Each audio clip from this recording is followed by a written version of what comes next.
Hey everybody, welcome to another 13 Days of Horror. Today, as you can see, this is a no mouth kind of look. Inspired by two things really. I wanted to do a sort of see no evil, hear no evil, speak no evil series. I just didn't see how I could do the I part unless I did it on somebody else, and the A part would be difficult. So in the future I may challenge myself to do that as I become more skilled. But I decided to do this because I knew I could do speak no evil, and it's kind of creepy when you see somebody with no mouth. It's been done in films before, and recently you may have seen the new Ouija film that is out. I can't remember the full title, I'm so sorry guys, off the top of my head, but it just looks great. And there's this part in the trailer where the girl has no mouth, and it just reminded me of how creepy that is, and I thought I would try to recreate that myself, adding in a bit at the end where she kind of tears through the skin to expose the mouth, because I thought, why not?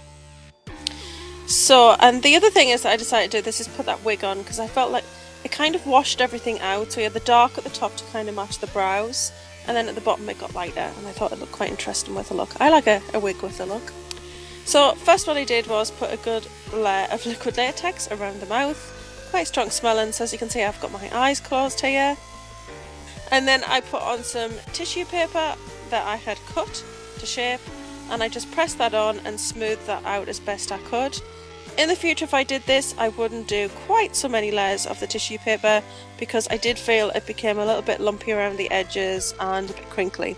So that's definitely something I would change if I did it again, and I'd like to revisit this look and do it again. So the next thing I did was go around the edges of that with a layer of liquid latex. I discovered the top was a bit high, so I just cut that off with some scissors. And then after everything had been firmly covered with the liquid latex, including the tissue paper, I just fanned it till it was dry, and then added another piece of paper on top. This is double ply, so I think that's where my problems were. I just put too much of it on. So it's definitely something that I would change in the future, but you live and you learn. And I was still pretty happy with the overall look. So the next thing I did was I took the Laura Geller spackle, which is actually a primer, but it's a bronzy colour, and I just thought it would be great to put on top of this because it's such a stark white. When you go to put foundation on the rest of the face, this would colour differently to the rest of your skin because it is such a stark white. So I just wanted to give it a different colour, darker than my skin, so that when my foundation, it would all kind of blend.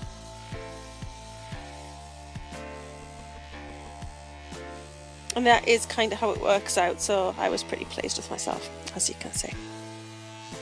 So next, on with the foundation. I'm just using the L'Oreal Infallible Matte here. Really love this foundation, it's great. And I just blended that down to the tissue and just blended that in.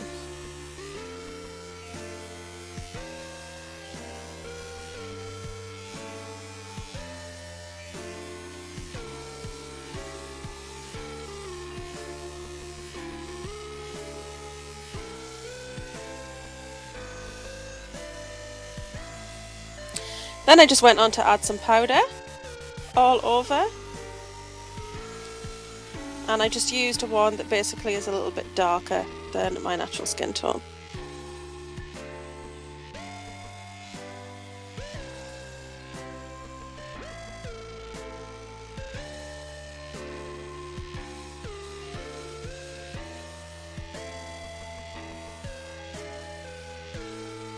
Then I went on to put some ghost powder over the top.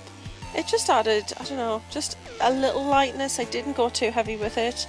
And I just thought that it blended in the colour of the bottom part of the face with the top part a little bit better as well. Plus it's easier to kind of work on when you've got cat powder all over everything. So I went on to do the brows. I didn't want to do anything really very much makeup wise on the rest of my face. I just really wanted the mouth to be the total focus here.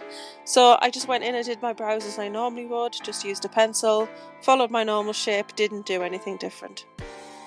And then I think it just starts to look a bit more creepier. I don't know why. And then I just lined the eyes. I used a brown liner rather than black because again I wanted to keep it fairly simple, and I just kind of smudged it out. It's almost as if I've gone to bed and I haven't took all my eyeliner off, and I've woken up in the morning and yeah, my eyes are a little bit smudged from sleeping overnight with a little bit of eyeliner still on.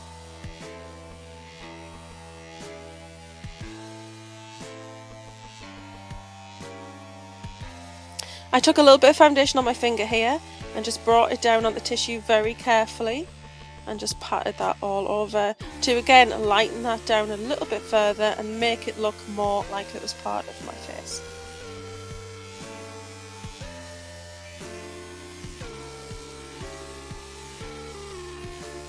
Next, some mascara, because, you know, I don't know, I've got to have mascara on, guys. I hate to not see my lashes. I mean, I have really long lashes, but they're really fine, so it's difficult to see them anyway, so I just prefer to have them defined. And if I was going to wear this look out, I'd define my lashes.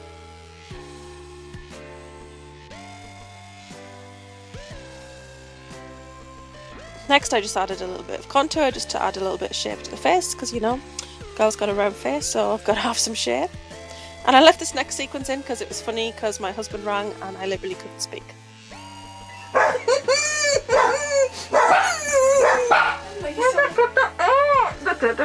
You can't speak properly. Yeah! You finish your tutorial now. So I had to leave that in, guys. So sorry, it was just so funny. I was so squeaky. That's something I kind of forgot to mention. When I did put the tissue paper on, I didn't do it with my lips closed. I actually parted my lips slightly because I knew I was probably going to do an open mouth at some point with the look, and kind of I didn't want to have a closed mouth because, you know, it's just kind of for safety reasons as much as anything. Then I took a dark Kryolan paint. This is a dark red. And then with this SFX brush from Sigma, I just added in some kind of broken veins on the surface of the skin. No kind of rhyme or reason to this, just that if you were panicked and you were trying to open your mouth and you couldn't, you would probably burst some blood vessels in the surface of your skin.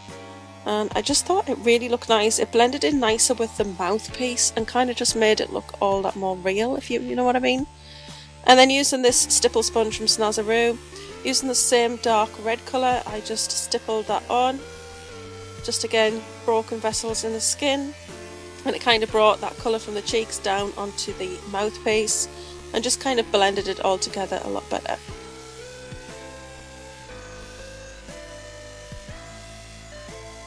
Now I'm just having a practice because I do tend to do that just to see how it looks. And then this is the point where I decided to add on the open mouth part. So you've got to be very careful, guys, when you do this. Please be careful.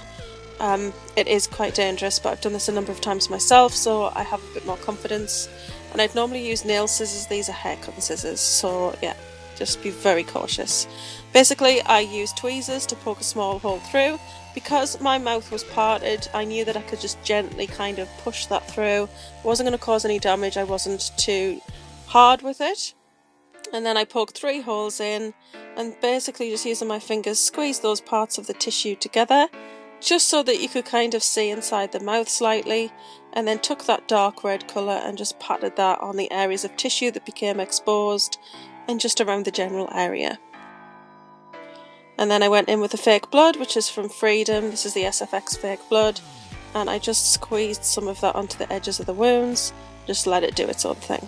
And I cut a section of the middle part away, just so it looked like some of the skin had ripped off and you can actually see the teeth. And then it just kind of even gives you that idea a bit more that it's kind of like you've ripped this flesh open. I'm so lovely. So that's it. And that's what it looks like. As you can see, yeah, the edges under the nose are a little disappointing. But the rest of it I'm actually really pleased with, so I might revisit this at some point. I really hope you've enjoyed today's video. Don't forget to like, share, comment and subscribe. Come back tomorrow for more 13 Days of Horror, and I'll see you all soon. Keep on screaming.